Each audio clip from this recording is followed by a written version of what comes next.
बच्चों को दुआएं, बड़ों को सलाम। फ़िज़ा है मेरा नाम। You are watching morning with Fiza. देखिए, रोज़ मैं नेल लगाती हूँ, है ना। जब मैं प्रोग्राम शुरू करती हूँ मैं नेल लगाती हूँ। ये मैं आजकल ना ट्रेंड सेट कर रही हूँ कि अगर आप लोग का दिल करता है तो नेल पॉलिश के बजाय आप इस तरह से ये नेल जो है ना जेल के थ्रू, किसी ग्लू के थ्रू, लाइटर ग्लूज़ अब मार्केट में आ गए, वो आप लगाएं और लगा के उसको ऐसे बस थोड़ी देर के लिए स्टिक करें और ये अच्छे खासे 3 दिन आपके निकाल देता है। 2 दिन, 1 मिनट, 20 मिनट, जितनी देर के लिए आपको ये रखनी है, आराम से ऐसे उखाड़े निकल भी जाता है। आप नमाज़ पढ़ें फिर उसके बाद उसको दोबारा जो है ना ऐसे करके लगा लें। It's very easy to apply. इसका ग्लू मैं बाहर से लेकर आई थी तो मुझे बहुत अच्छा लगता है। पाकिस्तान में इस तरह के ग्लू अवेलेबल नहीं होते, तो अब कोई ऑनलाइन अगर आपको जगह मिल जाए तो वहाँ से आपको ये ग्लू अवेलेबल हो जाएगा। तो मैंने इस तरह से, देखें कितनी अच्छी चीज़ है ये, आप लोग भी अपने घर पे कर सकते हैं। कोई फंक्शंस में जाते हैं और किसी इवेंट में जाते हैं तो ये लगाएं। अच्छा, वो जो आप फिक्स वाले लगाते हैं ना, मैं आपको बताऊँ मैंने भी वो लगाना शुरू किए थे बड़े शौक़ से। इतनी ख़राब चीज़ है सीरियसली, वो जो फिक्स वाले लगाते हैं ना, उससे आपकी पूरी स्किन की जो लेयर है वो इतनी ख़राब हो जाती है और तो और उसमें फंगस भी पड़ जाता है। इतने टाइम के बाद आपका ना जैसे लगवा के फंगस पड़ जाता है। वो मैं नहीं उसको रेकमेंड करती कि ये जो फिक्स नेल्स है ना जो लोग कराते हैं एक्रेलिक, वो ना कराया करें, फिर अपाहिज हो जाता है बंदा, कोई काम ही नहीं कर सकता। मैं तो नहीं लगाती। ट्राई दिस आउट, आपको अच्छा लगेगा। चले अब मैं अपने टॉपिक की तरफ आती हूँ, अपने शो के स्टार्ट में। सबसे पहले आपको एक ख़बर सुना दूँ नाजरीन कि पाकिस्तान ने एक दुनिया का जो रिकॉर्ड है ना, बहुत बड़ा रिकॉर्ड, वो अपने नाम कर लिया है। पाकिस्तान के एक बहुत ज़बरदस्त स्टंट मैन है, उनका नाम भी आपने सुना होगा नाजरीन, सुल्तान गोल्डन उनका नाम है। तो वो जनाब जो हैं उन्होंने एक आलमी रिकॉर्ड अपने नाम कर लिया है नाजरीन। उन्होंने जो रिवर्स गाड़ी होती है ना उसको भगाकर, बैकवर्ड जो आप समझे जो पीछे की तरफ चलाते हैं ना रिवर्स गाड़ी, उसको उस तरह चलाकर उन्होंने हाई जंप करवा कर नाजरीन, तो उसमें जो है ना 2022 का आलमी रिकॉर्ड जो है वो उन्होंने तोड़ दिया। और ये एक बड़ा ही कारनामा है। सुल्तान गोल्डन जो हैं बहुत पहले से नाजरीन इस तरह के स्टंट्स वगैरह करते आ रहे थे और उन्होंने बड़े बड़े रिकॉर्ड्स अपने नाम किए हैं। और अभी भी आप देख लीजिए कि अभी ये जो सिचुएशन है कि जिसमें उन्होंने इतना बड़ा एक ये देखें सामने मेरे भी ये देखें, ख़तरनाक है ये, इजी नहीं है इसको इस तरह से रिवर्स। ओ यू सी, अच्छा जाके पीछे भी हिट हुई है मगर रिकॉर्ड भी उतना बड़ा मिला है उनको, क्योंकि देखें ना रिवर्स पे जब इतनी हाई, ओह माय गॉड, इतनी बड़ी जब आप रिवर्स पे हाई जंप लेंगे तो डेफिनेटली उसको रोकना, उसको कंट्रोल करना भी मुश्किल हो जाता है। बट क्या ज़बरदस्त इन्होंने परफॉर्म किया। आपको पता है इन्होंने 2 रिकॉर्ड तोड़े हैं। एक तो इन्होंने रिवर्स करते वक्त एक मील का जो फासला है ना नाजरीन, उसको बड़ी जल्दी तय कर लिया, एक तो ये था। और इससे पहले जो इनका रिकॉर्ड था उसमें 1 मील का फासला जो था ना वो 1 मिनट 15 सेकंड में ड्राइवर ने जो है वो तय किया था, लेकिन इस दफ़ा 57 सेकंड में ही 1 मील का फासला इन्होंने तय कर लिया था। तो गाड़ी को रिवर्स जो है वो देख लें आपके सामने कितनी तेज़ी से किया है। और इसके बाद ये जो हाई जंप है ना उसमें भी इन्होंने वो रिकॉर्ड तोड़ा है जिसमें 121 फुट से ज़्यादा फासला जो है वो तय किया इन्होंने। Amazing, what a performance. और आलमी रिकॉर्ड जो है वो तोड़ दिया है। तो बहुत बहुत ज़बरदस्त कारनामा था, हमने कहा आपके साथ ही शेयर करें, आपको दिखाएं ज़रूर। अब हम अपने टॉपिक की तरफ आते हैं नाजरीन, और टॉपिक हमारा क्या है? थायराइड के ऊपर बात करेंगे हम। अच्छा, अब ये जो थायराइड है ये क्या होता है, अगर किसी को मसला आ जाए तो उसकी क्या अलामात होती हैं? ठीक है, कुछ लोग ये कहते हैं कि जो है इसमें आपका वेट इंक्रीज़ हो जाता है। तो क्या मोस्टली जो लोग हैं जिनके हार्मोन इनबैलेंस हो रहे होते हैं या जिनका वेट बढ़ रहा होता है, तो क्या इसकी वजह से होता है, थायराइड की वजह से होता है? ठीक है। अच्छा, मेटाबॉलिज्म जो है ना हमारा उसको भी ये कंट्रोल करता है। तो इसमें क्या सच्चाई है, सारी चीज़ें जानते हैं। हमारे पास मौजूद है डॉक्टर शाहिद फारूक साहब, किसी तारीफ़ के मोहताज नहीं है, इज़ ए जर्नल सर्जन, और हम इनसे इस तरह के सारे सवाल कर सकते हैं। अस्सलाम वालेकुम। वालेकुम अस्सलाम। कैसी तबीयत है सर? अल्हम्दुलिल्लाह मैं ठीक हूँ। सर्दियाँ एंजॉय कर रहे हैं आप? जी बिल्कुल सर्दी एंजॉय कर रहे हैं। कैसा आलमी रिकॉर्ड दिखाया देखे मैंने बहुत आपको? ज़बरदस्त, मैं तो बड़ा इम्प्रेस हुआ। मुझे खुद भी गाड़ी चलाने का काफ़ी शौक है। अच्छा। And it is very impressive. तो स्पोर्ट्स भी चलाते हैं? नहीं स्पोर्ट्स नहीं चलाता। बस गाड़ियाँ सही चलाते हैं। आप सीधी चलाते हैं? वाह जी मैं सीधी चलाता हूँ। ये तो मुश्किल काम था ना। बिल्कुल ऐसे ही है। अच्छा मुझे बताइए, जो थायराइड है इसमें जी। अगर ये जब पेशेंट को हम देखें कि ये जो मोटे हो रहे होते हैं, ठीक है, जिनके हार्मोन्स डिस्टर्ब हो रहे होते हैं, तो क्या ज़रूरी है कि उनको हार्मोन्स की परेशानी की वजह से थायराइड भी होगा? अच्छा ये मैं आपको सबसे पहले बताता चलूँ, जो आपने सवाल किया था कि थायराइड, इसको उर्दू में या आम लैंग्वेज में गिलड़ कहते हैं। और ये एक बटरफ्लाई शेप या तितली की शक्ल का ग्लैंड है जो आपकी गर्दन में सामने मौजूद होता है। ठीक। अब ये आपकी बॉडी का बेसल मेटाबॉलिक रेट कंट्रोल करता है। अब अगर मैं आपको बताऊं कि बेसल मेटाबॉलिक रेट क्या होता है, तो ये आपकी रेस्टिंग स्टेज पे, जैसे मैं बैठा हुआ हूँ रेस्ट कर रहा हूँ, उस पे जो एनर्जी कंज्यूम कर रही है आपकी बॉडी, वो बेसल मेटाबॉलिक रेट है। अब ये थायराइड कंट्रोल करता है। अब थायराइड जब अपनी ज़रूरत से ज़्यादा काम कर रहा होता है तो आपका बेसल मेटाबॉलिक रेट बढ़ जाता है, और अगर कम काम कर रहा होता है तो उसमें रेट कम हो जाता है। तो जो पहली कंडीशन है उसको हाइपरथायराइडिज्म कहते हैं, दूसरी में को हाइपोथायराइडिज्म कहते हैं। अच्छा। तो जब बेसल मेटाबॉलिक रेट कम होता है तो उसकी वजह से ग्लैंड अपनी रतूबत को पैदा नहीं कर रहा, तो बॉडी का वेट बढ़ जाता है। लेकिन आपको मैं ये बताता चलूँ कि ऐसे मरीज़ों में सिर्फ 2 से 5 केजी तक या 5 से 10 पाउंड तक वज़न जो है वो थायराइड की वजह से बढ़ता है। और इसकी एक वजह लो बेसल मेटाबॉलिक यानी कम बेसल मेटाबॉलिक रेट, और दूसरा पानी का रिटेंशन जो है जिस्म में जब होती है तो उसकी वजह से ये बढ़ता है। अगर इससे ज़्यादा वेट बढ़ रहा है तो थायराइड ही सोल काज नहीं है, लेकिन जनरली जब इतना है तो फिर उसको थायराइड को ज़रूर लुक आफ्टर करना चाहिए। और उसकी दूसरी अलामात में पेशेंट सुस्त हो जाता है, नींद बहुत ज़्यादा आती है, और अगर आप खाना भूख भी नहीं लग रही लेकिन फिर भी वेट बढ़ रहा है। लेकिन यहाँ बहुत ज़्यादा वेट गेन सिर्फ थायराइड की वजह से नहीं है। ठीक है जी। अच्छा, अब जिसको आप गिलड़ कह रहे हैं, तो ये क्या मतलब, ये नज़र आना भी इसका लाजमी होता है? जैसे कुछ लोग होते हैं जिनका गला बड़ा हुआ है, फूल जाता है, या बोल रहे होते हैं तो उनके गले में एक तरीके की गिटल टाइप की गिलड़ जिसको आप कह रहे हैं वो आता है, तो ये वही है? नहीं एक्चुअली अगर बोलने के साथ आता है तो ये डिफरेंट चीज़ है। अब गिलर जो है ये अगर आप देखें तो सबसे पहले जो वाजे होता है जब बच्चे ग्रो कर रहे होते हैं, बचपन से बलूगत में जा रहे होते हैं, उस वक्त प्रेगनेंसी उस वक्त जो टाइम होता है ग्रोथ का, उसके अंदर गर्दन में सामने पे कुछ विजिबल स्वेलिंग हो सकती है। अक्सर माँ बाप आते हैं कि डॉक्टर साहब ये सोजिश हो गई, ये चीज़ नज़र आने लग गई है, तो वो एक बिनाइन कंडीशन होती है। उसमें समटाइम्स हमें हार्मोन को रिप्लेस करना पड़ता है, या समटाइम्स बॉडी उसको ज़्यादातर टाइम खुद ही उसको रिकूप कर जाती है और उसकी रिप्लेसमेंट की ज़रूरत नहीं पड़ती। तो जब ये बड़े हो जाते हैं, जब बड़े बच्चे बड़ों में प्रॉब्लम होती है, तो जैसे जैसे बॉडी की थायराइड की ज़रूरत बढ़ती जाती है, उस नीड को बढ़ाने के लिए थायराइड ग्लैंड जो है वो बढ़ता जाता है साइज़ में। तो ये एक विजिबल स्वेलिंग होती है जिसमें कॉस्मेटिक रीजंस भी होती हैं। फिर अगर ज़्यादा बड़ी हो जाए तो उसमें आपकी सांस की नाली पे दबाव पड़ता है, सांस लेना मुश्किल हो जाता है, और ज़्यादा बढ़ जाए तो खुराक की खाने में भी मसला हो जाता है।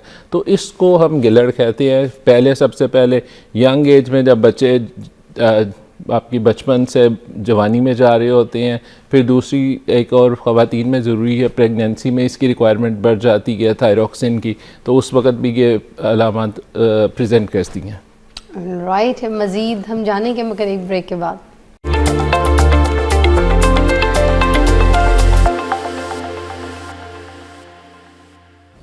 Okay ji, welcome back watching morning with Fiza. Thyroid के ऊपर बात कर रहे हैं नाज़रीन हम। अच्छा, अब हम ये पूछना चाहेंगे कि इसके अलावा कौन कौन सी ऐसी अलामात होती हैं थायराइड के हिसाब से, जैसे अगर हम सिर्फ वज़न को भी देख रहे हैं, वज़न के अलावा भी जो कोई ऐसी अलामात हैं वो भी देखने वालों को समझा दें। अगर थायराइड ग्लैंड ज़्यादा काम कर रहा है तो उसमें पेशेंट को गुस्सा ज़्यादा आता है। अच्छा। और पेशेंट की भूख बढ़ जाती है। हाँ। खाना बहुत खाता है लेकिन हाँ। एट द सेम टाइम वज़न नहीं बढ़ता। हाँ। और साथ कुछ लोगों को डायरिया हो जाता है। और समटाइम्स कुछ लोग ऐसे भी होते हैं जिनमें थायराइड ज़्यादा भी काम कर रहा है फिर भी वज़न बढ़ रहा है। अच्छा। उसमें ये कि वो खाना साथ ज़्यादा खा रहे हैं, बहुत ज़्यादा एक्सेसिव खा रहे हैं तो फिर भी बढ़ जाता है। और अच्छा। अदरवाइज़ पेशेंट बहुत एक्टिव होता है, हर वक्त जल्दी में रहता है और अगर थायराइड ग्लैंड कम काम कर रहा है, जिसे हाइपोथायराइडिज्म कहते हैं, तो उसके अंदर पेशेंट सुस्त होगा, स्लो टू रिस्पॉन्ड होगा और सोया रहेगा ज़्यादा, हर वक्त सुस्ती चाहिए रहती है। पेशेंट कहेगा मुझे सर्दी ज़्यादा लगती है और वज़न भी बढ़ रहा है, खाना तो मैं खाता ही नहीं। जैसे हमारे मुल्क में हर बंदा कहता है जी मैं तो कुछ खांदा ही नहीं, या मैं कुछ खांदी ही नहीं, तो वज़न बढ़ी जा रहा है। तो ये मोस्टली लोगों को लगता है कि B12 की भी कमी है, क्योंकि कमज़ोरी की अलामात B12 पे भी बहुत आती है। हाँ, B12 का भी, लेकिन मैं आपको ये बताऊँ, B12 चूँकि एक वाटर सॉल्युबल विटामिन है जो कि हमारी ग़िज़ा में आमतौर पे पाया जाता है, तो उसकी कमी आमतौर पे इतनी जल्दी नहीं होती। और अगर इसका जिक्र किया जाए, क्वालिटी अगर इसकी देखी जाए, तो B12 एक ऐसा विटामिन है जो वाटर सॉल्युबल होने के बावजूद बॉडी में तकरीबन 3 मंथ्स तक इसके स्टोर अल्लाह ने रखने की सलाहियत रखी है। तो आप डेफिनेटली ऐसे नहीं कह सकते कि B12 की कमी हो गई है या डेफिशिएंट हो गया। तो इसलिए जब B12 को आप रिप्लेस करना है तो वो किसी मुस्तनद मॉलेज की या डॉक्टर की मदद से अगर उसकी कमी आ रही है तो उसको रिप्लेस करना चाहिए, क्योंकि B12 हर जगह पे आपके मैदे से लेके आपकी अंतड़ियों में, आपकी नर्व्स में और हर जगह पे ये यूज़ होता है।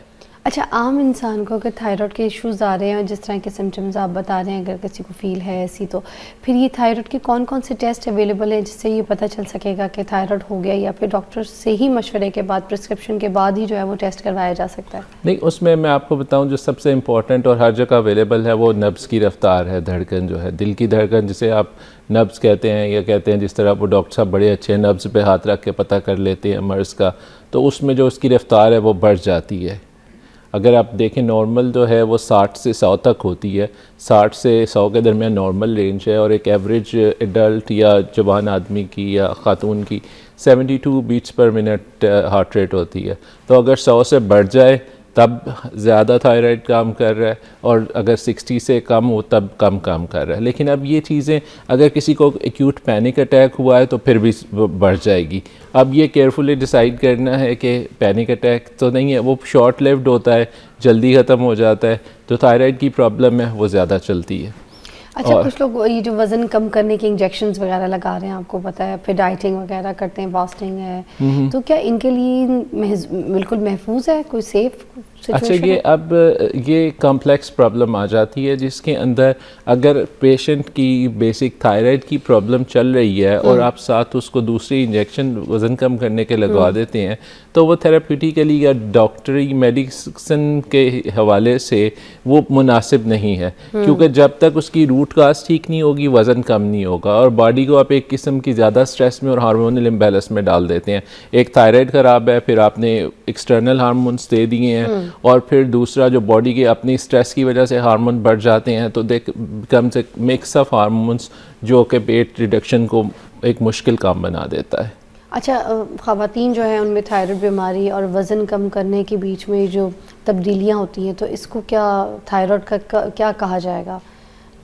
अच्छा, अगर थायराइड के लिए ख़ास तौर पे विमेंस में जो है ना कि वज़न का भी इशू आ रहा है, और अगर तो थायराइड की प्रॉब्लम है, थायराइड कम काम कर रहा है, तो उसकी रिप्लेसमेंट बाहर एक्सटर्नल देते हैं जिसको थायरोक्सिन कहते हैं। वो देने से तो ये वज़न कम, जैसे ही ये नॉर्मल स्टेट में पहुंचेगी, यानी यूथायराइड जिसे कहते हैं, तो उसकी वजह से जो थायराइड की वजह से वेट गेन हो रहा है वो रुक जाएगा। अब रुक जाएगा, लेकिन अब जो सडन ड्रॉप तो नहीं आएगा। वेट तो जो गेन हो गया उसने अपने नेचुरल कुदरती तरीके से ही और उसी रफ्तार से ही कम होना है, तो उसके लिए फिर हमें एक्सरसाइज करने की ज़रूरत है। तो तकरीबन 2.5 से 5 घंटे पर वीक हमें एक्सरसाइज चाहिए, जिसमें हमें वज़न कम करने के लिए, और उसमें मैं आपको बता दूं इसमें कार्डियो भी चाहिए और स्ट्रेस एक्सरसाइजेज भी चाहिए, स्ट्रेंथ ट्रेनिंग अच्छा, चाहिए। मुझे ये बताइएगा कि इसका कोई ऑपरेशन होता है या कोई इसकी मेडिसिन के थ्रू इसका इलाज किया जाता है? थायराइड कैसे ट्रीट किया जाता है? थायराइड की अगर तो कम काम कर रहा है, हाइपोथायराइड है, तो मेडिसिन से इलाज होगा। अगर ज़्यादा काम कर रहा है तो फिर आप उसको मेडिसिन से कंट्रोल करते हैं और फिर उसकी सर्जरी की तरफ चले जाते हैं। और सर्जरी में क्या होता है, उसको निकाल देते हैं, क्या करते हैं उसको? और सर्जरी में जब हम करते हैं डिपेंडिंग अपॉन दी इंडिकेशन या वजह क्या है उसके निकालने के लिए, अगर तो गिलड़ बहुत बड़ा हो गया जैसे हमारे पास आते हैं इतनी बड़ी बड़ी गंदे, तो उसमें तो पूरा ग्लैंड निकालना पड़ता है। अच्छा। सारे का सारा जी। और उसके बाद कोई इश्यूज, कोई इस तरह के कोई प्रॉब्लम्स तो नहीं सामने के लिए? उसके अंदर जो सबसे बड़ा, अगर एक महफूज सर्जन के पास आप हैं और सर्जरी ठीक हो गई है, तो सबसे बड़ी जो कॉम्प्लिकेशन, आप लोग उसको कॉम्प्लिकेशन कह दें या दवाई कह लें, लेकिन ये है कि जो आप थायरॉक्सिन ग्लैंड प्रोड्यूस कर रहा था वो आपको बाहर से गोलियों की शक्ल में लेनी पड़ती है, और वो फिर आपका एक लाइफ लॉन्ग सप्लीमेंट बन जाता है। वो एक्चुअली दवाई नहीं है, लेकिन जो ग्लैंड आपका प्रोड्यूस कर रहा था रतूबत, वो आप बाहर से ले रहे हैं। तो उसमें हमें प्रॉब्लम ये आती है, पेशेंट्स जिनके थायराइड पूरा निकला होता है, थायरॉक्सिन की कभी अक्सर शॉर्टेज रहती है, तो मैं उन मरीज़ों से एडवाइस करूंगा जिनको थायरॉक्सिन चाहिए वो अपनी सफिशेंट अमाउंट में थायरॉक्सिन अपने पास रखा करें, ताकि वो शॉर्टेज के दौरान भी अब उनकी दवाई का नागा ना हो। अब उससे ये होगा, नागा हो जाएगा तो फिर बॉडी के मेटाबॉलिज्म में प्रॉब्लम्स आना शुरू हो जाएंगी, डिफरेंट किस्म की अलामत आनी शुरू हो जाती हैं। और ये जो आयोडीन वाला नमक होता है, क्या इसको खाने से ये बचा सकता है हाँ जी, थायराइड को बढ़ने से? अब इसमें हमें उस कॉमन डिक्टम है, prevention is better than cure, तो उसमें जब परहेज़ इलाज से बेहतर है। और अगर आपकी थायराइड बढ़ना शुरू हो गया है या किसी आप ऐसे इलाके में रहते हैं जिधर आयोडीन की कमी है, या वैसे भी हम नॉर्मल डाइट में भी रिकमेंड करते हैं कि आयोडीन मिला नमक लिया जाए, ताकि इसके बड़े होने से इसकी बीमारियों से बचा जा सके। और कोई ऐसे इसके साइड इफ़ेक्ट्स जो आपको लगता है लोगों को पता होने चाहिए, ज़रूरी है after this operation as well? Operation के बाद अगर तो सर्जरी ठीक, इसकी बेसिकली 2-3 कॉम्प्लिकेशंस हैं जो बड़ी लाइफ थ्रेटनिंग है। अगर सर्जन एक्सपीरियंस नहीं है तो फिर इसकी आवाज़ पेशेंट की जा सकती है। अगर बिल्कुल साइलेंट हो सकता है? नहीं, अब बिल्कुल साइलेंट भी हो सकता है, लेकिन उस सूरत में फिर समटाइम्स लाइफ के साथ कंपैटिबल भी नहीं रहता, तो फिर आपको सिर्फ इधर गर्दन में सीटी डालनी पड़ती है सांस लेने के लिए, तो फिर उससे पेशेंट जिंदा रह पाता है। सेंटर में सुराख करके करते हैं जी, किसमें? वो जो सेंटर में सुराख, हाँ जी, सुराख करके कहते हैं, जिसको ट्रेगोस्टमी कहते हैं, बट वो तो it's very rarely done thing.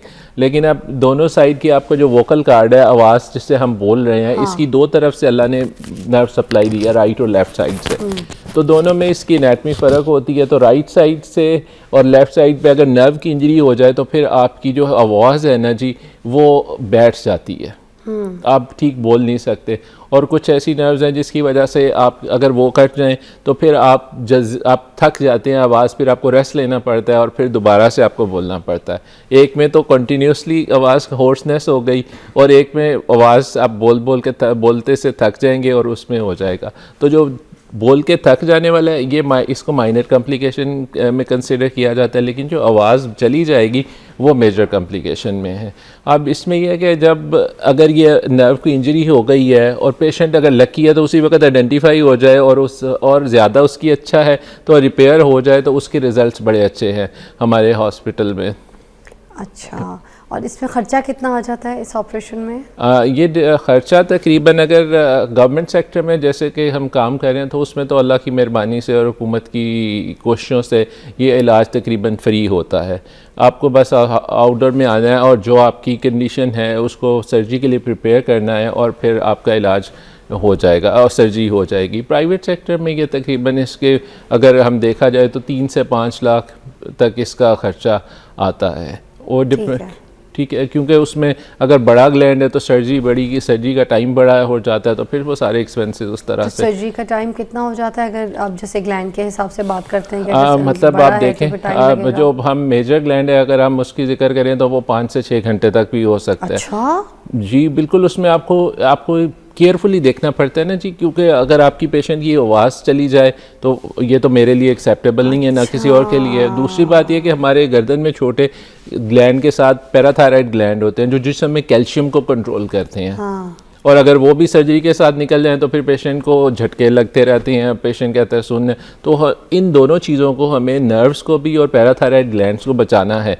इनको बचाने के लिए फिर हमें टाइम भी कंज्यूम करना पड़ता है। नर्व की तो तकरीबन लोकेशन जो है वो कांस्टेंट होती है या थोड़ी बहुत वेरिएशन के साथ होती है, लेकिन जो पैराथायराइड ग्लैंड्स हैं ये रियल टास्क है, इनकी जो लोकेशन है वो फिक्स नहीं होती गर्दन में।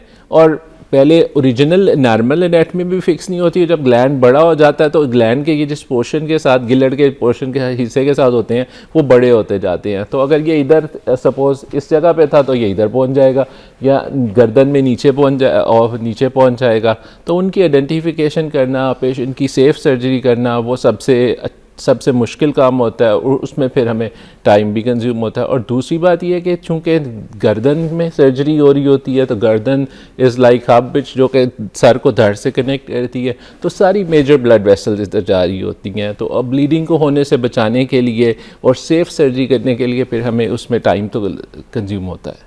Perfect, thank you so much, बहुत बहुत शुक्रिया, आपने बहुत अच्छा गाइड किया हमें थायराइड के हवाले से। आई होप कि ये जो भी हमारा सेगमेंट था थायराइड के हवाले से, कोई भी पेशेंट है या किसी के घर में कोई ऐसे अफराद जिनको मसला हो रहा है, तो ये उसको इस रील को देख के तो आप सेव कर लीजिए ताकि आपके लिए बहुत हेल्पफुल हो।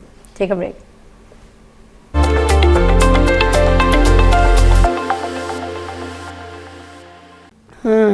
ज़बरदस्त टॉपिक में बात करने लगे नाज़रीन हम, मगर उससे पहले मैं आपको बताऊं हमारी मेहमान कौन है। ठीक है, हमारे पास हैं नाजिश हबीब साहिबा जी, और माहिर नफ्सियात हैं, और आज हम जिस टॉपिक पे इनसे बात करेंगे वो है फोकस, तवज्जो, ठीक है, और मेमोरी जो है उसको इंक्रीज़ किस तरह से किया जा सकता है। हम कुछ टेक्निक्स जो है उसके ऊपर आज इनसे बात करेंगे, क्योंकि देखें चीज़ें हम रख के भूल जाते हैं, और हम इसको ये कहते हैं कि भाई पता नहीं दिमागी कमज़ोरी है। अच्छा, पहले हमारे जहनों में बड़ी चीज़ें याद रहा करती थी। अब अगर आपसे कोई पूछ ले, कभी करीबी भाई का या किसी भाई बहन का कोई फ़ोन नंबर ही पूछ ले तो आपको तो वो भी याद नहीं होता। ठीक है, कई लोग तो अपना नंबर ही भूल जाते हैं। आप अपनी डेट ऑफ बर्थ ख़ुद की भूल जाते हैं, दूसरे की तो बात की बात है, आपको याद नहीं होता। आप किसी से पूछ लें कि यार तुम्हारी अम्मी का अगर कोई इंतकाल हो गया तो कब हुआ, वो एनिवर्सरी सोचते अम्मी का इंतकाल कब हुआ था यार, ये यार मेरे लिए बड़ा सदमा था, मैं ये डेट याद ही नहीं रखना चाहता। ऐसी पर बातें करते हैं, ये है मकाना बातें, ऐसे ना कहा करें। ये मसला है आपकी मेमोरी का। आपकी मेमोरी ना कोई प्रैक्टिस मांगती है, चीज़ें जो कि हम प्रैक्टिस में से हट जाते हैं। असल में हमने हर चीज़ की ग़िज़ा बनाई है, हमने जिस्म की, हड्डियों की ग़िज़ा, हमारी स्किन की ग़िज़ा, बालों की ग़िज़ा, मगर हम क्या करते हैं, हमारे जो दिमाग को ग़िज़ा चाहिए वो हम नहीं करते। हमें चाहिए अब readymade informations, like if you have this phone, you have everything like ChatGPT, you have everything, you know, like library में, नोटबुक में आपने उसको सेव किया हुआ है। जब आप उस चीज़ों को सेव कर लेते हैं तो वो जो प्रैक्टिस है आपकी मेमोरी को याद करने वाली, वो आप भूल जाते हैं। सबसे ज़्यादा आप क्या भूलते हैं आपको पता है? अपने पासवर्ड्स। आपको याद ही नहीं रहते अपने पासवर्ड्स। क्यों? क्योंकि आप हर चीज़ नोट पे जाके लिख लेते हैं, वहीं से कॉपी पेस्ट, दैट्स इट। या फिर अब आपने फेस आईडीज़ लगाई हुई होती हैं, then you have this issue.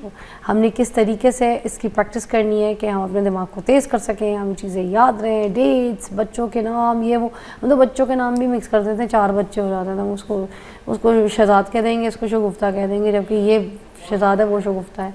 बात करते हैं नाजिश से। अस्सलाम वालेकुम। वालेकुम अस्सलाम। कैसी है? ठीक ठाक, क्या हाल है आपका? अच्छा, जो देख रहा होगा ना वो ये कह रहा होगा यार ये तो मैं भी करती हूँ, तो इसका मतलब मैं पागल हूँ। हाँ ऐसे ही है बिल्कुल। हाँ जी, कि लोग हमारे पास आएंगे या वैसे ही जो जनरली बात करेंगे कि यार हमें याद नहीं रहता कि हम पागल तो नहीं हो रहे, ये सवाल होता है लोगों का। बिल्कुल ऐसे ही है। अच्छा, मैं यहाँ पे थोड़ी सी ना कॉजेज़ भी बताना चाहती हूँ कि पहले तो हमें पता चले ना कि ये मेमोरी प्रॉब्लम्स होती क्यों। तो चलो, एक तो हो गए ओल्ड एज के लोग जिनको डिमेंशिया हो रहा है, उनको तो है मेमोरी। किस एज से शुरू हो जाएगा वो ये? आपके 70s के बाद अगर हो रहा है, हाँ 60s में 70s के बाद आपके वैसे ही प्रॉब्लम्स शुरू हो जाते हैं, तो कई लोगों में डिमेंशिया हो जाता है। तो चले, उनका तो मेमोरी लॉस वैसे हो रहा है ना। एक है बच्चे जो आईडी के पेश हैं मरीज, जैसे मेंटली रिटार्टेड है, बचपन से ही उनके जहन जो है वो कमज़ोर है, तो उनको मेमोरी इश्यूज़ हैं। और एक हो गए हमारे जैसे लोग, ठीक है, कि जिन लोगों को मेमोरी इश्यूज़ हो रहे हैं लेकिन ना तो उन्हें आईडी है ना कोई डिमेंशिया है, और हमें लग रहा है जी हमारी तो यादाश्त ख़त्म हो रही है ऐसे। तो हमें ये जानने की ज़रूरत है कि ख़त्म क्यों हो रही है। तो अब इसकी 2 कॉजेज़ हैं। एक तो ये कि या तो आप अपने माजी में बैठे हुए हैं, माजी की यादों में बैठे हुए हैं, तो अब आज की याद आपको आ नहीं रही कोई भी, ठीक है ना। आप जब भी कोई पढ़ने बैठते हैं, आप जब भी कोई याद करने बैठते हैं, आपके जहन में रश ऑफ थॉट्स हैं जो आपके पास से रिलेटेड है। जो एक शेर है ना, यादें माजी अजाब है यार अब छीन ले मुझसे हाफजा मेरा। तो यादें माजी में रहेंगे तो आपका हाफजा आज का कमज़ोर हो जाएगा। तो आप पहले ये देखें कि ऐसे तो नहीं है कि पढ़ाई के दौरान आप जो है सब पास्ट का ही सोची जा रहे हैं, ये क्यों नहीं किया मैंने, वो क्यों नहीं किया, पछतावे और ये आ रहे हैं आपके जहन में। या दूसरी तरफ जो दूसरा दुश्मन है हमारा वो है फ्यूचर की सोचे, स्ट्रेस, एंग्जाइटी जो स्टूडेंट्स को है, पास होगा कि नहीं होगा, फिर क्या होगा, डॉक्टर बनूंगा कि नहीं बनूंगा, कल की फिक्र। एग्जैक्टली कल की फिक्र। तो क्या बात है कि हम या तो माजी की फ़िक्र में हैं या फिर हम आगे मुस्तकबिल की फ़िक्र में, और जो हमारा हाल है जिसमें हम बैठे हैं किताब खोल कर या फिर जो भी कर रहे हैं वो सारा हमारा तबाह होता जा रहा है और हमारा ध्यान उस तरफ नहीं है। तो हाल की यानी हेयर एंड नाउ में हम नहीं हैं, हम माइंडफुल ही नहीं हैं और हम गिला शिकवा कर रहे हैं अपनी मेमोरी के साथ। अभी जैसे हम प्रेजेंट में हैं, जो चल रहा है हमारे साथ हो रहा है सब जी, हम इस प्रेजेंट सिचुएशन में बेसिकली हाजिरी नहीं लगा हाजिर ही नहीं है। एग्जैक्टली हम हाजिरी नहीं लगा रहे, बिल्कुल कोई नहीं चल रही, अटेंडेंस ही नहीं है हमारी। अटेंडेंस पास्ट में है या फ्यूचर में है, जिसकी ट्रैफिक को हमें जैम कर देना चाहिए। यानी ये भी स्टॉप, ये भी स्टॉप, और हमें अपने हाल की ट्रैफिक चलानी चाहिए। तो ये हम करते नहीं है। इसमें माइंडफुलनेस है ना कि हम बार बार अपना ध्यान लेकर आए। स्टूडेंट्स में हमारे पास आते हैं, हमें याद नहीं होता है, हम उन्हें टेक्निक्स बताते हैं जो मैं भी बताऊंगी भी, लेकिन पहले आप कॉज देख लें कि ये तो नहीं हो रहा कि आप माजी या मुस्तकबिल में कहीं स्टक। अच्छी बात की है, एक ये भी बल्कि अच्छी टेक्निक है कि you need to check your first. Exactly हम बचपन में होते थे, हमें कितना अच्छा याद होता था, लपिया आती है। हाँ, एग्जैक्टली हम कोरस में याद भी करते थे, बेसुरे से बेसुरा बंदा चीख चीख के उधर जो है ना, अभी तक याद है, अभी तक याद है। अब नहीं हमें याद होती। अब आप हमें दे दे कोई इकबाल का शेर। हाँ जी बिल्कुल, मुझे बड़े शेर याद करने होते हैं, याद करके मुझे इधर बोलना होता है। तो याद तो रट्टा अच्छा 2-3 मरतबा आईने में बोल देती हूँ, सुबह जाके मॉर्निंग शो पे बोलने, फिर कहीं जाके मेरी सुई अटक जाती है, फिर मुझे ऐसे पर्चा देखना पड़ता है कि ओह ओके ये ठीक है। अच्छा, अब इसकी कॉज ओवरवेल्म होना भी है ना। एक वक्त में आजकल लोग मल्टीटास्किंग है, एक ही फिक्र, वो करना है वो करना है। तो वो फिर पहले ज़मानों में इतने टास्क नहीं होते थे। उसके बाद पहले ज़मानों में ये मोबाइल, आपने बड़ी अच्छी बात की कि हर चीज़ तो अवेलेबल है, दिमाग को तो हमने इस्तेमाल ही नहीं करना। हमने तो एक्टिव रिकॉल भी नहीं करना, कभी बैठ के कि यार याद करें क्या हुआ था, फ़ौरन निकाला उसमें से आंसर आ गया। तो दिमाग को तो जंग लग रहा है ना, because her cheese readily available है। अब जैसे एक टेक्निक होती है एक्टिव रिकॉल, कि अब आपने कुछ याद किया है तो आप कभी बैठ के आपने पढ़ा, एक सफ़ा पढ़ा है, जैसे स्टूडेंट्स हैं तो फ़ौरन बुक बंद करें और सोचें कि मैंने क्या पढ़ा है, उसको रिकॉल करने की कोशिश करें जहन से, सवाए कि रट्टे लगाई जा रहे हैं, ठीक है। तो एक्टिव रिकॉल, गाड़ी में बैठे याद करें यार सुबह कल जो मैंने पढ़ा था वो क्या था, उसके क्या इंपॉर्टेंट पॉइंट्स थे। अब हमारे पास मोबाइल है, हमें क्या ज़रूरत है रिकॉल करने की, निकालें और देख लें। तो ये चीज़ें जहाँ अच्छी हैं वहाँ हमारी मेमोरी को जंग ज़रूर लगा रही हैं। अच्छा, एक न्यूज़ की ब्रेक है, उसके बाद वापस आते हैं और हम बात कर रहे हैं आज टेक्निक्स के ऊपर जिससे हमारी मेमोरी थोड़ी सी तेज़ हो जाए। Take a break.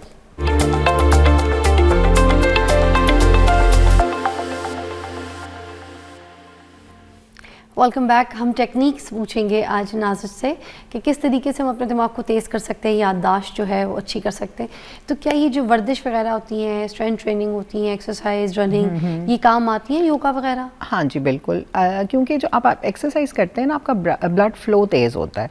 तो ब्लड फ्लो तेज़ होता है तो दिमाग तेज़ होता है, ठीक है। अगर आप सारा दिन बैठे रहेंगे, और आपका एक्सरसाइज का बिल्कुल एक है एस्पेक्ट ना कि आप एक्सरसाइज ज़रूर करें, 20 से 30 मिनट की वॉक कर लें चाहे आप, तो इससे भी मेमोरी अच्छी होती है। स्लीप बहुत ज़रूरी है कि आपको नींद अच्छी आए। अगर आप सारी रात ही जाग रहे हैं, मतलब जैसे कहते हैं 11 बजे के बाद हमारी बैटरी चार्ज होती है, हमारे सारे ऑर्गन्स, हर चीज़, हमारी स्किन तभी अच्छी होगी जब हम 11 बजे सो रहे हों। इसी तरह हमारी मेमोरी भी तभी शार्प होगी जब रात की नींद अच्छी हो। If you are not sleeping, तो आप कैसे सोच सकते हैं कि दिन में आप बड़ा अच्छा, हर चीज़ आपका हाफजा अच्छा होगा, तब फिर आप यादें माजी में ही रहेंगे या फिर यादें मुस्तकबिल में। तो इसलिए अपनी स्लीप ठीक करें। तो स्लीप, एक्सरसाइज और अटेंशन, लाइक आप पढ़ रहे हैं, आप साथ मोबाइल लगाया हुआ है, साथ मैं देखती हूँ मेरी अपनी बेटियाँ खानों में उन्होंने वो लगाए होते हैं और साथ पढ़ी। मैंने कहा ये कौन सी पढ़ाई, टीन की होंगी ना। एग्जैक्टली, टीन एजेस है। तो अब ये मतलब वो हमें ऐसे ही याद होता है, भाई ऐसे तो फिर याद नहीं होता, वो तो सिर्फ बस ऐसे ही याद है ना। हाँ, फिर वो ऐसे ही याद होता है फिर वो ऐसे ही याद होता है, एग्जैक्टली। तो मतलब आप एक वक्त में एक काम करें, पढ़ रहे, माइंडफुलनेस है ना, एग्जैक्ट वही कि आप माइंडफुल कहीं और हैं, आंखों के आगे आपके कुछ और है, फिर आप कहते हैं जी हमारा हाफजा कमज़ोर है। तो मतलब इस तरह से तो ज्यादती हो जाएगी। समटाइम्स मन कहीं और होता है, वो मन भी हाजिरी वाला ही सीन है कि प्रेजेंट नहीं है, कि हम किसी चीज़ के मन में होते हैं, लाइक हमें भूख लग रही होती है, हमारा कहीं किसी कैंडी पे दिमाग होता है, कहीं होता है हमको ये चाट खा ले, कहीं दिमाग होता है यार ये टाइम कब तक खत्म होगा, कितनी देर और पढ़ना है। बिल्कुल है। अच्छा, उसमें जल्दबाजी भी होती है, उसमें बड़ा अच्छी टेक्निक होती है कि आप इन चीज़ों को एज ए रीइंफोर्सर रख लें कि मैं इतना पढ़ूंगा, मतलब मैंने आधा घंटा तो लाजमी आज पढ़ना है और उसके बाद मैं ये कैंडी खाऊंगा। अच्छा। जैसे बच्चे अगर ये कर लें ना, हाँ। तो वो अपने आप को कहें कि हाँ मैं खाऊंगा, मैं ये करूंगा, ये मैंने सीरीज देखनी है, मैंने ये चीज़ देखनी है, तो हाँ मैं 1 घंटे की पढ़ाई करूंगा और फिर मैं खाऊंगा। तो उसको एज ए रीइंफोर्सर, एज ए इनाम रख लें अपने लिए। तो ये आपने अपनी सेल्फ मैनेजमेंट करनी जैसे है। मैं छोटी थी ना, मैं अपनी टीचर से हर वक्त यही पूछती रहती थी, टीचर ये लास्ट है ना, इसके बाद हाँ, मैं फ्री हूँ? फ्री हूँ। वो कहती थी 2 और। छुट्टी का टाइम। हाँ, छुट्टी के टाइम। मैं कहती थी ये वाला कल कर लें, हाँ। तो हम इसमें घर पे कर लूंगी, और मैं कभी घर से करके नहीं आती थी। तो ये जो एक इंटरेस्ट होता है ना, वो हाँ। उसको कायम करने की कोई टेक्निक, अगर बच्चों को के सेम टाइम वो पढ़ रहे हैं, हाँ। और वो जो उनको कह दिया कि नहीं 3 सेशन करने हैं हमने, और वो कह के नहीं बस 1 कर लेते हैं, टीचर ये लास्ट है, तो उसको कैसे हम उधर। अच्छा देखिए, उसमें ये है कि बच्चे का आपने अटेंशन स्पैन भी तो देखना है ना। जैसे कई बच्चों का अटेंशन स्पैन अब बच्चों में डिफरेंट है, कुछ हाइपर एक्टिव से होते हैं। अब ये कि आप घंटा बिठा रहे हैं, वो बेचारा डिस्ट्रैक्ट हो गया है। मेरा अटेंशन स्पैन जो है 45 मिनट है। I need break after that. मुझे उसके बाद 5-10 मिनट की ब्रेक चाहिए होती है जब मैं पढ़ रही होती हूँ। आपको लगता है उससे याद अच्छा होता है? एग्जैक्टली, हाँ। अगर आपको लगे ना कि आप पढ़ रहे हैं, बड़ा अच्छा याद हो रहा है, और एकदम आपके तो दिमाग में कुछ जा ही नहीं रहा, तो इट मीन्स कि आपका दिमाग ब्रेक चाह रहा है। तो 5 मिनट की ब्रेक ले ले, बाहर से ज़रा घूम फिर के आ जाए, लेकिन वो 5 मिनट की हो, ठीक है, और फिर आके टिक के बैठे। अच्छा। तो इसलिए अटेंशन तभी आपकी मेंटेन होगी। एक तो आपके पास मोबाइल ना हो, एक आप अटेंशन स्पैन अपना देख लें कि मैंने कितना मेंटेन करना है, स्लीप अच्छी करें अपनी, और दूसरा ये कि चंक्स में याद करें, एकदम ओवरवेल्म ना करें कि आज मैंने पूरा चैप्टर याद कर लेना है, ठीक है। चंक्स में उसे बना बना के याद करें। स्टोरीज़ की सूरत में याद करने की कोशिश करें चीज़ों को। पुराने ज़माने में याद है आपको, हमारे जो बुज़ुर्ग थे, मेरे जो बुज़ुर्ग थे, वो मुझे ना मेरी दादो बड़ी स्टोरी सुनाती थी, और उससे मुझे बातें बहुत याद रहती थी। मतलब कोई भी ऐसी बात समझानी है तो एक स्टोरी के थ्रू समझानी है। तो जो टीचर्स भी स्टोरी टेलिंग के थ्रू समझाती है, जैसे कि अगर ये समझाना है आपने बच्चे को कि इम्यून सिस्टम जो है वो हमारा वायरसेस को अटैक करता है, तो आपके छोटे छोटे सोल्जर्स हैं और वो मॉन्स्टर्स को अटैक कर रहे हैं, तो एक विजुअलाइजेशन क्रिएट होगी बच्चे के जहन में, और उसको हमेशा जब वो सवाल आएगा तो ये याद आएगा, और ये स्टोरी उसके जहन में आएगी तो उसे जवाब देना आ जाएगा। तो विजुअलाइजेशन के जरिए, ऑडियो विजुअल एड्स जिसको कहते हैं ना, बच्चों को आप समझाएं, सिखाएं। बात इतनी दुरुस्त है। मैं यहाँ पे आपका एक मेंशन करना चाहूँगी कि देखिए, हमें बचपन में जब हमारी अम्मियाँ सुनाती थी, चिड़िया लाया, दाल का दाना, चिट्टा लाया, चावल का दाना, और दोनों ने मिलके बनाई खिचड़ी, आज तक हमें याद है। एग्जैक्टली, और रेपिटेशन है ना। आपको याद है ना, चिड़िया उड़ी, कौवा उड़ा, हाँ जी, बिल्कुल याद है। हाँ, वो स्टोरीज रिपीट होती थी, वो चीज़ें वक्त दिया जाता था। अच्छा, रेपिटेशन है, जैसे अगर आपने एक मटेरियल याद किया और उसे आपने रिपीट ही नहीं किया, अब लपे आती है दुआ रोज़ रिपीट होता था ना, तराना रोज़ रिपीट होता था, तो हमारे जहन में वो रेपिटेशन से वो याद हो गया। अब मैट्रिक का एग्ज़ाम है तो बच्चे टेस्ट देते हैं, टेस्ट सेशंस रेपिटेशंस, जब रेपिटेशंस करेंगे तो जाहिर बात है वो सही कर लेंगे। सो आपने एक दफ़ा याद किया और आप समझे मेरा मेमोरी इतनी अच्छी है, फोटोग्राफिक है कि हर चीज़ मुझे याद हो जाएगी, you need to repeat it again and again and again, तब वो चीज़ जाके आपकी मेमोरी में जमेगी, सीमेंट बनेगी। अदरवाइज तो ऐसे है जैसे आपने बस रेत है उसमें पानी डाला है, तो रेत में बार बार पानी डालेंगे तो सीमेंट हो जाएगा, सीमेंटेड इन योर ब्रेन हो जाएगी। तो वो चीज़ रिपीट करें। वाह। अच्छा, फिर जिस तरह से, जैसे मुझे लगता है कि मेरी अम्मी ये करती थी कि बच्चों को ना पूरा नॉर्दर्न एरियाज पाकिस्तान पूरा ट्रैवल कराया करती थी। फिर जब बुक में कोई चैप्टर आ जाए मीनार पाकिस्तान का, कायदे आज़म के मज़ार का, या हिस्टोरिकल प्लेसेस, बारादरी, किसी भी चीज़ का जिक्र हो, किसी बादशाह का भी जिक्र हो, तो मेरी अम्मी ने उस बादशाह का महल पहले दिखाया होता था। एग्जैक्टली। फिर ना बुक में देखते थे, वो कहते थे इधर लिखा नहीं है, यहाँ पे ये भी था टीचर, उसका बड़ा मजा आता था। वो लोकेशन है ना, आपके जहन में वो इमेज रह जाता है। हाँ। वो लोकेशन, उधर आप पूरा फिर के आई हैं, अब जब अपने आपकी आंखों ने विजुअल्स ने देखा तो वो साथ वो इमेज भी आया। हाँ। 2 चीज़ें आ गई, 2 पाथवेज ऑफ मेमोरी चल पड़े, विजुअल भी और हमारा वो जो है देखने का भी, और इमेजिनेशन तो ये भी बड़ी अच्छी हो जाती है प्रैक्टिस, अगर इस तरह से विजुअली दिखा दिया जाए चीज़ों को। बिल्कुल, विजुअली दिखाएं, स्टोरीज बना के चीज़ें याद करने की कोशिश करें, चंकिंग करें, छोटे छोटे उसमें आप स्टेप्स में याद करने की कोशिश करें, और रेपिटेशंस करें, बार बार आप मतलब रिपीट करें उसको याद करने को। एक मेथड होता है, अगर हमारे पास टाइम हो तो, मेथड ऑफ लोकाय कहते हैं उसे ना, कि लोकेशंस के साथ आप चीज़ों को जोड़ दें। जैसे कि आप इस स्पीच याद करें, या आपने जाना है ग्रॉसरी करने और आपने लिस्ट है आपके पास, आपने बनानास लेने हैं, आपने एप्पल्स लेने हैं, अंगूर लेने हैं, और आपको भूल जाएगा और 4 एक चीज़ें आपने लेनी है मसलन ये वाली, तो आप ना इसकी इस जहन में इमेजिनेशन करें कि जैसे जो एप्पल है, पहले अपने घर का सोचें कि मेरा मेन गेट है, फिर मेरा लाउंज वो आता है, पोर्च आता है, फिर लाउंज आता है, फिर लिविंग रूम आता है, और इन सब चीज़ों को इमेजिन करें कि जैसे जो केले हैं वो बाहर लगे हुए हैं, कहीं दरख्त है, ठीक है, गेट पे, और इमेजिन करें कि वहाँ लगे हुए हैं, और ऐसे लाउंज में जो है आगे पोर्च में मैं ग्रेप्स खा रहा हूँ या एप्पल खा रहा हूँ, फिर मैं वहाँ आया हूँ तो ग्रेप्स का गुच्छा लटक रहा है। इस तरह मुख्तलिफ चीज़ों के साथ, लोकेशंस के साथ उन चीज़ों को एसोसिएट करें। अब दो चीज़ें आपके जहन में आ गई, लोकेशन भी और वो लिस्ट भी।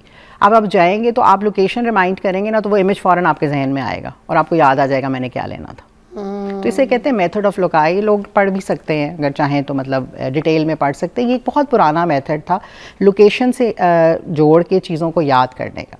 जैसे कि अगर आपका कोलंबस का कोई आपने याद करनी है, कोई हिस्ट्री याद करनी है, तो आपके वहाँ स्कूल में एक पिक्चर लगी हुई है, आप उसकी डेट को हमेशा उससे एसोसिएट करें तो वो डेट आपको कभी भी नहीं भूलेगी। तो ये मुख्तलिफ तरीके अच्छा, मेरे हैं। साथ रहेंगी। ब्रेक के बाद मैंने पूछना है कि जो ग़िज़ा होती है, जैसे बादाम के लिए लोग कहते हैं अखरोट खाओ, बादाम खाओ, दिमाग तेज़ होगा, कि क्या काम करता है? ब्रेक के बाद पूछेंगे। ये तो मैं भी खाती हूँ।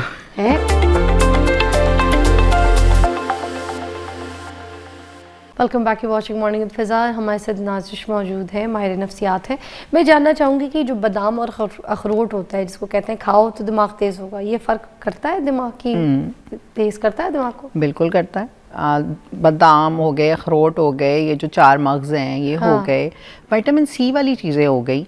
हाँ। जैसे ऑरेंजेस हैं तो आप ये बिल्कुल खाएं। अपनी खुराक का ध्यान रखें, हेल्दी डाइट होगी और डाइट में अच्छी चीज़ें शामिल होंगी तो दिमाग भी तेज़ चलेगा। अगर आप जंक फूड खाएंगे उतना आपका दिमाग बंद होगा और आप साथ साथ मोटे होते जाएंगे और दिमाग, अकल जो है वो आपकी पैदल होती जाएगी, वो तो लंबे होने से जाती है।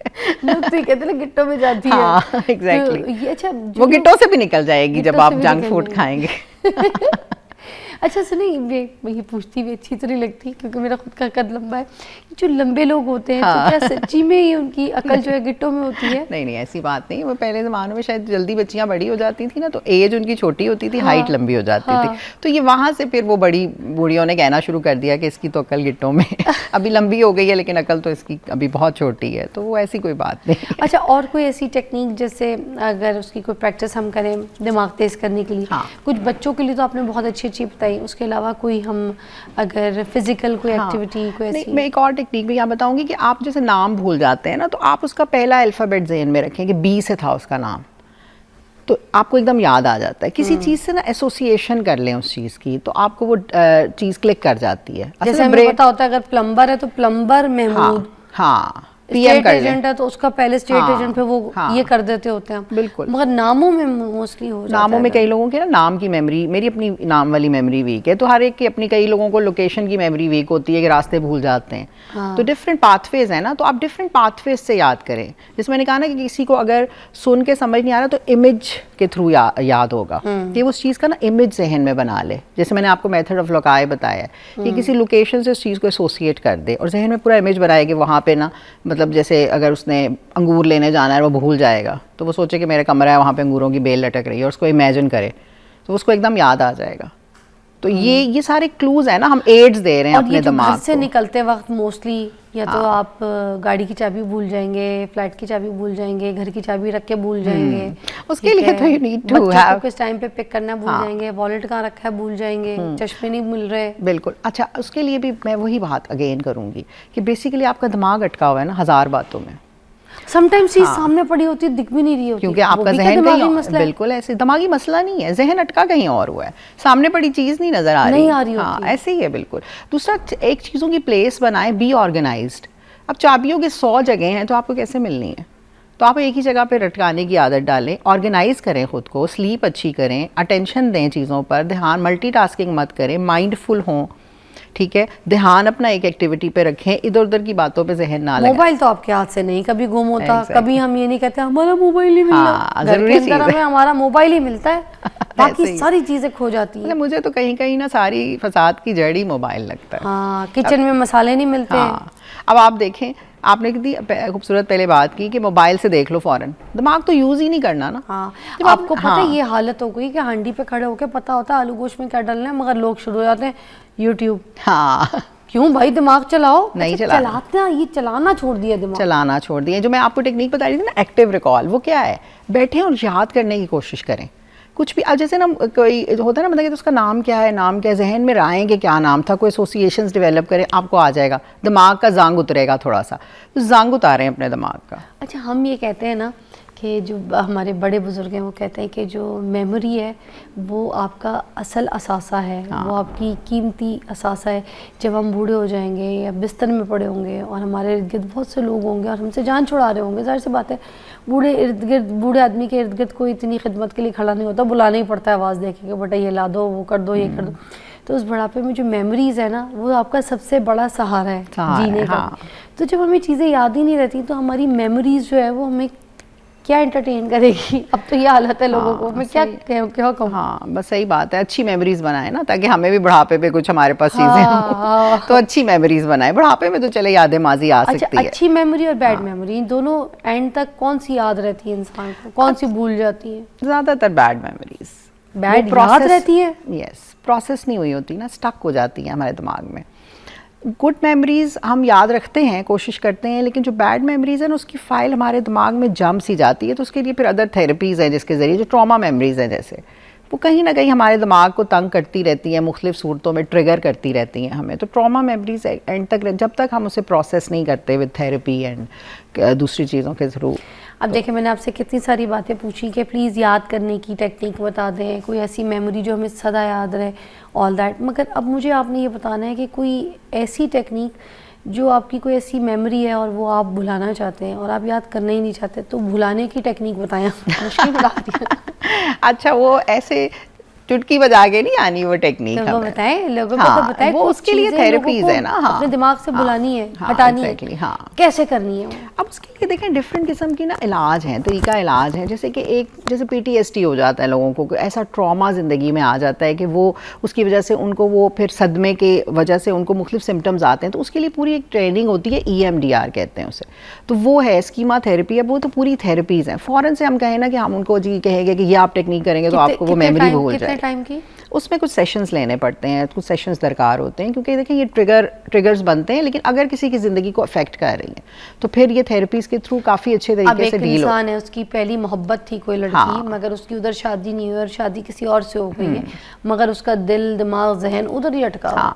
अब उस चीज़ को मिटाना भी ज़रूरी है और वो खुश भी है अभी अपनी दूसरी बीवी के साथ और ज़िंदगी जीना चाहता है, मगर जब फ्री टाइम बैठेगा उसको वो लड़की याद आएगी। या फिर अगर उसकी बीवी कुछ भी करेगी बुरा उसके साथ तो फौरन वो ट्रिगर करेगी वो वाली मेमोरी उसके साथ। हाँ, या कुछ सिमिलैरिटीज होंगी चीजें, यू नो। हाँ। इसकी कोई टेक्निक तो इस हद तक तो बता दें, इधर बड़ी हेल्पफुल हो जाएगी। आपने वही देखना है, वही आप माजी में है ना, again you are stuck in your past, क्योंकि भुलाई नहीं जा रही ना मेमोरी। बिल्कुल ऐसी अब ये अच्छी मेमोरी थी मगर हासिल हासिल हो गई। हाँ, इसको किस तरह बोलना है? देखिए इसमें तो फिर आपने अपना थोड़ा कॉग्निटिव, या तो आप एक थेरेपी कराएं, अगर बहुत इफेक्ट कर रही है तो you come to your therapist, जाएं और उससे इलाज कराएं, फ्यू सेशंस लें उससे, ताकि वो आपकी हेल्प कर सके। इसकी भी थेरेपी जरूरी है। एग्जैक्टली, इसकी थेरेपी अगर तो ये आपको बहुत इफेक्ट करने लग गई है ना, आपके रिलेशनशिप को इफेक्ट करी, दिस मीन्स कि ये एक कुछ ऐसी चीज़ थी जिसके लिए you need to go to the therapist. ठीक है, नहीं तो बस आप ये सोचें कि अब इसका क्या फ़ायदा है, need to be in the present moment. जो गया वो चिड़िया वो वाली बात नहीं है कि जो हाथ में है उसी पे आप रहें, बाकी जो बुश में है चिड़िया उसको छोड़ दें। वो जो एक आपका मुहावरा भी है ना कि मतलब जो आपके हाथ में है उसी पे रहें और जो पीछे रह गई हैं उनको छोड़ दें, जो उड़ चुकी हैं आपके हाथों से। तो फ्रीज़ मत हो। मैं तो एक जुमला कहती हूँ कि life is to chill not to freeze. So don't freeze into your past and into your memories. उसको आपने जमा लिया अपने दिमाग में, उसे चिल करें। चिली चीज़ें अच्छी लगती हैं ना, we don't like the freeze things. तो जो मेमोरीज जम चुकी हैं वो आप उसमें ज़िंदगी के आज में चिल करने की कोशिश करें। क्या बात है, बहुत अच्छी तरीके से समझाया आपने। Thank you so much for your time. I hope आपके लिए बड़ी हेल्पफुल होगी आज की ये सेगमेंट हमारी। Take a break, will be right back.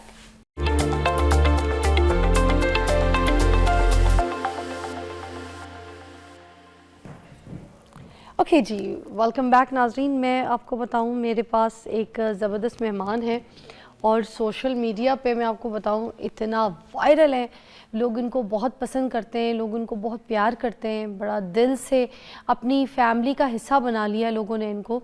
जैसे सोशल मीडिया पे बहुत से लोग जैसे अजीब उटंगे काम करते हैं, जिनकी बात अच्छी नहीं होती या सच के साथ नहीं खड़े होते, तो कुछ लोग ऐसे भी हैं जो अपने कंटेंट को लेके बड़ी मज़े की बातें करके आपके साथ जो है ना सच के साथ खड़े होते हैं। और मैं आपको बताऊं कुछ ऐसे लोग जो मिसाल हो ना, जैसे अंदरून शहर की, पंजाब के, हमारे कल्चर की सही पहचान, जो लोग झूठ नहीं बोलते, उन लोगों में से एक पहचान है हमारे साथ। वैसे पहले आपको मुतारिफ करवा दूँ, अख्तर लावा साहब हैं हमारे साथ। अस्सलाम वालेकुम। वालेकुम सलाम मैडम, कैसे हैं आप? ठीक ठाक। और मैं आपको बताऊं, जैसे मैं बहुत से लोगों को कहती हूँ ना कि किसी तारुफ के मोहताज नहीं है, तो आप भी उन लोगों में से हैं। जी जी। क्योंकि मैंने जितनी रिसर्च आपकी, जितने लोगों से आपके बारे में पूछा, सब ने मुझे कहा कि बड़ा अच्छा ख़ानदानी बंदा है, बड़ा कल्चरल बंदा है, अपने कल्चर को, पंजाब को पूरी दुनिया में मशहूर कर रहा है, और सबसे बड़ी बात, सच बोलने वाले खड़े बंदे हैं और झूठ का साथ नहीं देते। बिल्कुल सही मैडम। पहले तो आप लोगों का शुक्रिया कि आप लोगों ने बुलाया है, मेहरबानी। ये सब तारीफ़ें अल्लाह के लिए। वाह। इंसान की कोई खूबियाँ होती हैं। मैं 23 साल बहरीन में लगाया और अपने माँ बाप को हज कराया, अपनी बेटियों की पढ़ा लगा के शादी की, माशाल्लाह। उन्हों का हिस्सा भी दे दिया। माशाल्लाह। हाँ, तो फ्री हो गए आप तो? जी फ्री हो गए, हिस्से विस्से भी दे नहीं दिए? नहीं, अभी वो पता है ना, मेरी पहली बेगम बहरीन में फौत हो गई थी कैंसर की वजह से। अच्छा अच्छा। तो 2 बेटियों को लाके बैरियटोन शादी की, उन्हों का हिस्सा भी दे दिया। फिर शादी की, इसमें भी 2 बड़ी बेटियां हैं और माशाल्लाह। 13 साल का बेटा है। वाह, हाँ। क्या बात है। तो बेटा अभी सबसे छोटा है? 13 साल का बेटा है। शुक्र है, मैं बेटियों से प्यार करता हूँ, हमारी सुन्नत रसूल है क्या बात। उन्हों की वजह से मुझे इज्जत मिली है, अरे वाह। बेटियों की वजह से। अरे वाह। हाँ, तो इसलिए माशरे की भी बेटियों को अपनी बेटी समझते हैं। मैं हाँ। समझता हूँ। मैं ही नहीं तो कई लोगों को, टिकटॉकरों को बताया है कि औरत की इज्जत करनी सीखो। जो मेरी छोटी बहन बनती है वो मैं उसको छोटी बहन बोलता हूँ। जितनी भी एंकर है, मेरा पता है कितना है, गूगल निकाले 400 के ऊपर इंटरव्यू है, और कोई पाकिस्तान का ऐसा चैनल नहीं है जिसने मेरा इंटरव्यू 2-3 दफ़ा ना लिया हो। अच्छा सर, मैंने आपकी कोई ऐसी वीडियो नहीं देखी। देखें, आपको यहाँ पर बुलाने से पहले ना मुझे रिसर्च करनी पड़ती है। ये जिस कुर्सी पे मैं बैठी हूँ ना, जी। ये वो कुर्सी नहीं है कि मेरा घर का ड्राइंग रूम नहीं है कि मैं कुछ भी उठा के मुंह से ऊट पटांग बोल दूं और घर की जो है ना बातें करूं कि हाँ शगुफ्ता के बालों में जुए पड़ गई हैं, तो मैं लाइव भी बैठ के उसको ये कह दूं कि भाई मेरी ड्राइंग रूम की गलती है। मैं तो ड्राइंग रूम में जैसे बात करती हूँ ना, वैसी मैंने इधर भी वैसे बैठ के बात कर ली। ये कोई मेरी गलती नहीं है। जहाँ पर मैं बैठी हूँ ना, बड़ा हिसाब किताब करना पड़ता है मुझे, और सोच समझ के होमवर्क के साथ बैठना पड़ता है। तो आपकी सर रिसर्च बहुत प्यारी है मेरे पास, और इतना एंटरटेन करते हैं आप। जो आपका एक नारा भी है ना, है वो बड़ा अच्छा है, लाहौर द पापा Akhtar Lava. I like it, I like the style as well. एक बार अगर नारा ये मार देंगे फिर हम आगे चलते हैं। अच्छा, सबसे पहले तो जैसे मेरे पास अभी मैं गया ना, उधर रेस कोर्स में फूलों की नुमाइश लगी थी। हाँ। उधर बहुत दुनिया मेरे साथ ना, फैमिली मेरे साथ, जो भी फैमिली है ना, बहुत इंटरेस्ट होती हैं। तो मैं क्या करता हूँ कि ये मेरी बेटी है, इनू तत्ती बहाना लगे, पूरी दुनिया की खुशियां इनू लगन, माँ बाप नू यस करना, पढ़ लिख के मसीहा बनना है, डॉक्टर बनना है, इंजीनियर बनना है। दुनिया च कोई सिकंदर नहीं, वक्त सिकंदर है। मामा छला पवा दे, खिंच मेरी फोटो सिटी 4224 ते ला दो, लाहौर दा पावा कर लो। ये ऐसे नहीं होगा, इधर आ जाए इधर आ जाए, एक जरा इधर हो जाए मेरे लिए भी। अच्छा। मैं भी तो आपकी बेटी हूँ। हाँ ठीक है, चले जी। ठीक है। मेरे नाम लेके अब आपने नाम करना है लेके ये। चले जी, रेडी?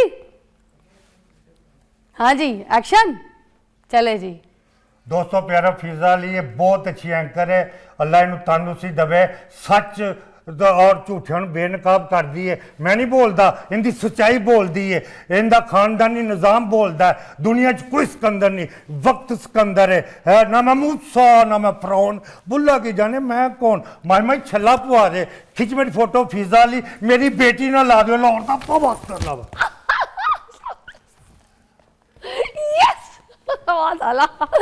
अब बन गया शो, मजा आ गया। अच्छा सुनिए, आजकल आपने अपना नाम रखा हुआ है बेजमीर, जी क्या वजह है? देखो जी, बेजमीर हूँ मैं, पूरी दुनिया को पता है। ये जो सोना पहना है ना, मैं सच बोलता हूँ, ये हमारा रिज़्क है। हमारे दादे ने हमारे बाप को दिया। दिया कितना था? 5 ग्राम। एक बुजुर्ग था बाबा तागे शाह, उसने दुआ दी है, उस दिन से बढ़ रहा है। ये 3-4 किलो हो गया है।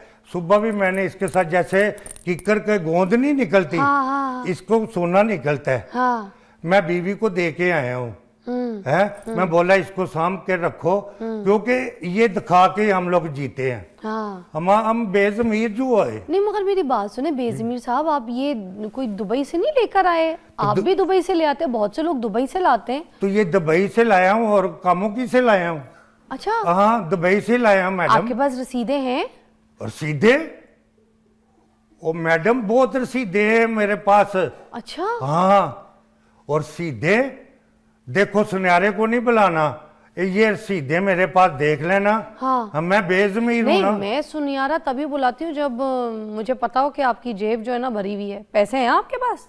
तो क्यों नहीं पैसे क्योंकि हमारे? पहले तो आप 30 लाख की बात कर रहे थे ना जी कि 30, कोई नीला शॉपर देखें जेब चे है? है दिखाएं? सारा कुछ है भी मेरे। है? हाँ तो आपने वैसे पहले तो रकम भी कम कर दी, पहले 30 लाख की बात की थी, फिर 10 लाख पे देखो आ गए मैडम, आप। मेरी जिंदगी मेरी पर्सनल लाइफ है, मैं जो मर्जी करूं। ये सोना असली है।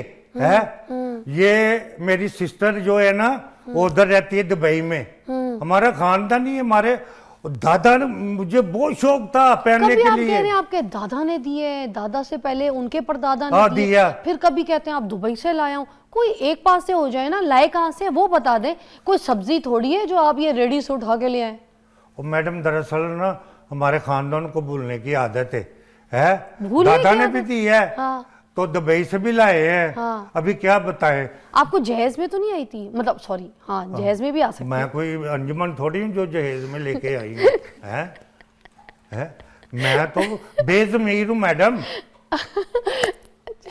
एक ब्रेक बहुत ज़रूरी है। हमारे पास लॉर्ड बाबा अख्तर लावा साहब मौजूद है, and he so interesting, trust me, he is so interesting. Take a break.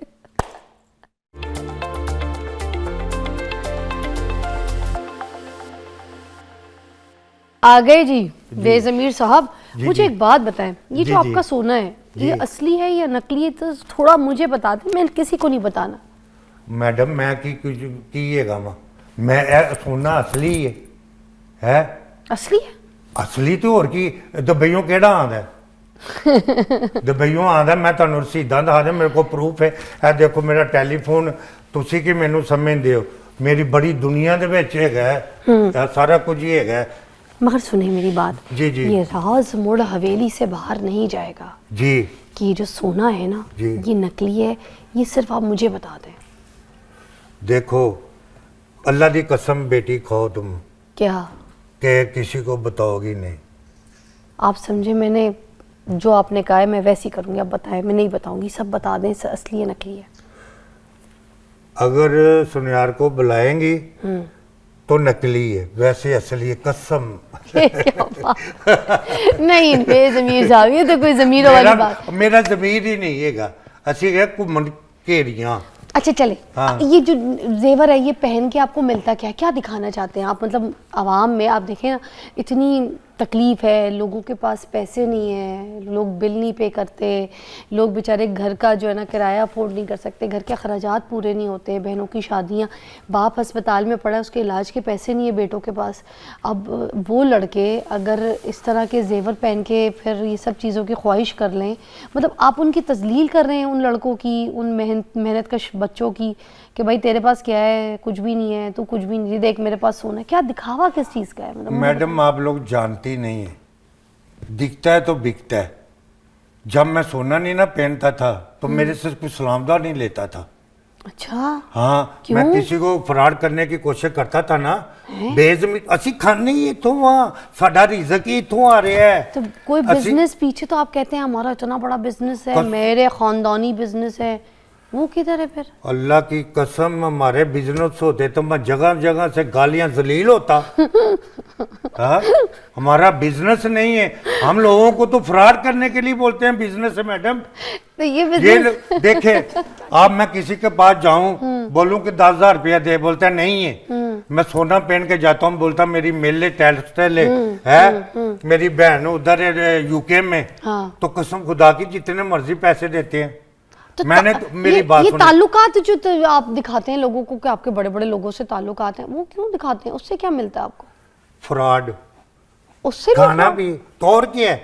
अभी जो जो चले कारतूस है, यानी पिछली हुकूमतों के कुछ होते थे, हाँ। है तो अभी मैं दिखा के ना कहता हूँ किसी ने कनाडा जाना है, किसी ने दुबई जाना है, किसी मैं क्या बताऊं मैडम। अरे बताएं ना, सुनने क्या तो बैठी हूं बताऊं मैं।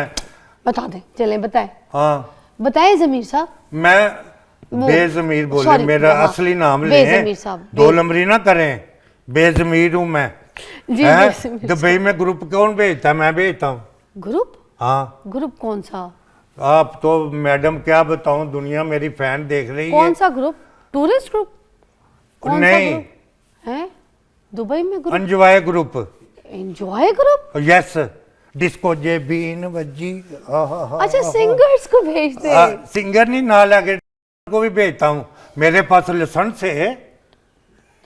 और बेजमीर है मैडम, ये देखो पताका होगा मेरी जेब में है, और मैं भेजता हूँ। आप लोगों को क्या प्रॉब्लम? मेरा आपका पर्सनल लाइफ business है, हमने भी तो खाना है मैं ना। नहीं डिस्कस कर रही उसको, ये आपका पर्सनल हाँ, आपकी मैं अभी एक सिस्टर की शादी की है, नहीं, आपकी रोजी है, फैसलाबाद में। आपकी कमाई है, मैं नहीं इस पे कोई डिस्कस कर आप सकती। बोल भी नहीं सकती, मैंने कभी आपके बारे में सोचा है?